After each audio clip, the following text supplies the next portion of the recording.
everybody, welcome to Data Visualization using Python Matplotlib, the beginner's guide. Today we're going to make a line graph. If you haven't already, please watch the previous video to give you an introduction on what you can expect today. Alright, so this is the code that we're going to work with today. I'm going to walk you step by step to understand what we're trying to accomplish in our code. If you watched the previous video, you would remember that we used import matplotlib.pyplot as PLT to import a set of plotting libraries that we can use in our Python programming language. So you can go ahead and write that line of code right now. Moving on to the next line of code is the PLT Dot Plot function. Inside of this, we can see that there is two sets of square brackets separated by a comma.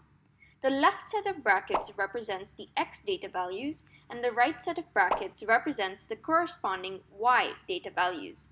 So 1, 2, 3, 4 represent x1, x2, x3, x4, and 2, 4, 6, 8 represent y1, y2, y3, and y4. Finally, we can write the plt.show function. This will enable us to run our code and see it in the form of a line graph. That's it for this video. Thank you for watching. Please make sure to check out my other videos as well in this series.